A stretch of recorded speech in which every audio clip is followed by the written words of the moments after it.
Ассаламу алейкум мекендештер, силер менен Адилет Осмон Акунов. Кирип келген Рамазан айыңыздар менен чын жүрөктөн куттуктайм. Орозо кармаган мекендештерибиз, орозоңуздар кабыл болсун. Аллах таалам сиздерге ыраазы болсун. Орозо кармабаган мекендештерибиз, орозо кармаган мекендештерибиздин оозун ачырып коюңуздар. Орозо кармагандай сооп аласыздар деп Куранда айтылат экен. Бүгүн мен сиздер менен эч кандай монтажы жок, ачык сүйлөшөйүн деп чечтим. Биз биякта болобу, башка жакта болобу, ар кайсы жерлерде иштейбиз. Пол жууп, көчө шыпырып, тамак жасап, тамак ташып, стройкаларда, ар кандай оор жумуштарда, ушул сыяктуу жумуштарда иштейбиз. Базарларда, күндүн ысыгында, күндүн суугунда өзүбүздүн ден соолугубузду кетирип, макул Кыргызстандагы кандай жумуш оор болбосун, өзүңдүн мекениңде өзүң жүрө бересиң иштеп. Мына чет жакта жүрсөң, Кыргызстанды сагынасың жок дегенде. Мен бул видеону тартып атам, себеби үйдүгө барсаң, үйдө тарта албайсың. Акырын деп турушат баары. Азыр да жумуш учурундамын. Жумуштан убакыт таап сиздерге кайрылайын деп атам. Мен азыр YouTube каналымда аз эле аудитория көрөсүздөр. 200-300 адам эле көрөсүздөр. Ошо 200-300 адамга кайрылайын жок дебесе. Урматтуу жердештерим, мен өткөнкү видеону чыгарып дос балам менен урушуп кете ыстадым. Уруштум, бирок кайра жараштык. Себеп өткөнгө видеону чыгарган сен каналды жакшы эле баштагансың. Анан политикага аралашпай эле койбойсуңбу, сен өзүңдүн партияңды мактасаң, өзүң ишенсең, өзүң шайлай бербейсиңби дейт. Мен эч кимисине ишенбейм дейт. Мындай мекендештерибиз көп. Эч кимисине ишенбейм, эчтеке кылбайм, кыскасы. Өзүмдүн оокатым өзүм тың болоюн, жүрөйүн дейт. Бирок иштеп жүрөсүң, жумуштан качан уволин кылып же уволин кылып кетпесе экен деп. Иштеп жүрөсүң, жашап жүрөсүң квартираңда. Качан менттер келип басып калат, качан соседтерим келип жалап калат деп. Иштеп жүрөсүң, мондай бияк өнүккөн жерлерди көрүп, кызыгып, Кыргызстанда ошондой болсо экен деп. Биз баарыбыз түбөлүк жашабайбыз. Мен эч кайсы партияны мактаган жокмун, эч кимисин жамандаган жокмун. Бир гана айтарым, өнүктүрсө, азыркы бийликте отурган партиялар Кыргызстанды өнүктүрсө, эмгичекти өнүктүрмөк. Булар бири-бири менен карым-катнаш камырдай жууруп калышкан. Байке, эже, ака, ука, эже, сиңди, бөлө, тайке, куда, сөк, өкүл ата, өкүл апа, кыскасы ушундай бүт баары бизнесмендер чогулуп алышкан. Өзүлөрүнүн тооканасын коргоп ошо жерде жүрүшөт. Ошо тооканасында тоокторго дагы надабы керек болсо, жемди тыңыраак чачпайт, толук чачпайт. Эгерде толук жакшы чачса, жакшы тооканалары болсо, биз жүрөт беле ушул жакта. Эгерде алар өзүлөрүнүн элита сезишсе, ошо тооканалардын кожоюндары сезишсе, анан баарыңар эле билет, бийликке ишенбейбиз, бийликке мындай, бийлик тигиндей. Атып салыш керек, кырып салыш керек, билет, жок кылыш керек мына.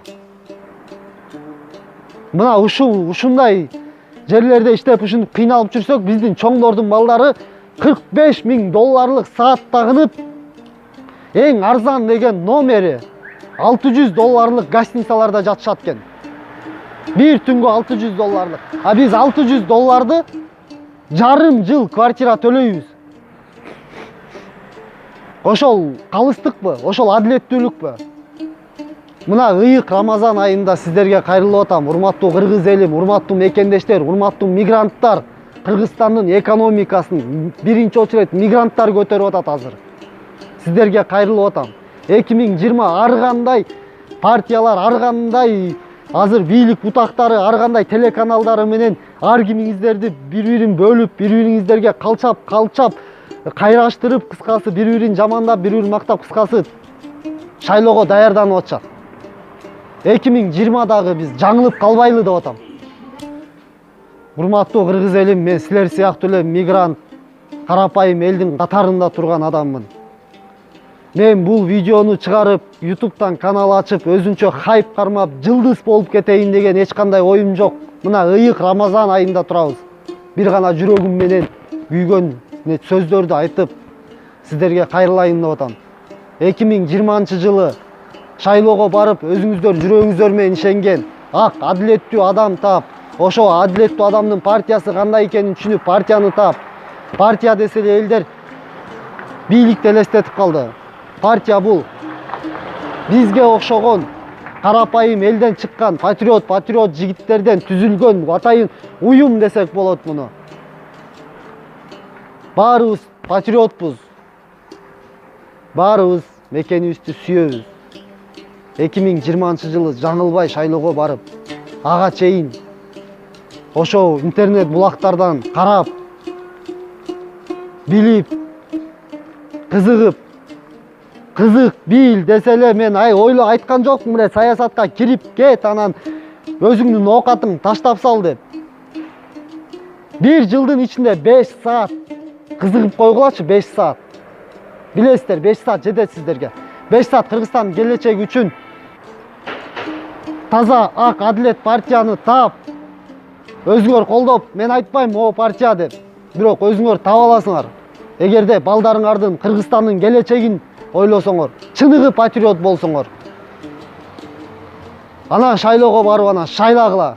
Анан дальше өзүңөрдүн оокатыңарды кыла бергиле. Анан ошол силер шайлаган партия иштесе, мына мону мен шайладым эле деп. İştebese, bu eneng durayım ben onu şayladım ele. Mo günölü. Mo momda обещанияларды берди эле. Планы момда эле деп айтып, анан күнөлө гүлө. Шайлоого барбай эле, эчтеке кылбай эле, анан бийлик күнөлүү, ёптубайм соке моке тияк бияк дебей. Айтарым ошо. Сөгүнүп, мөгүнүп талдым. Рамазан айында.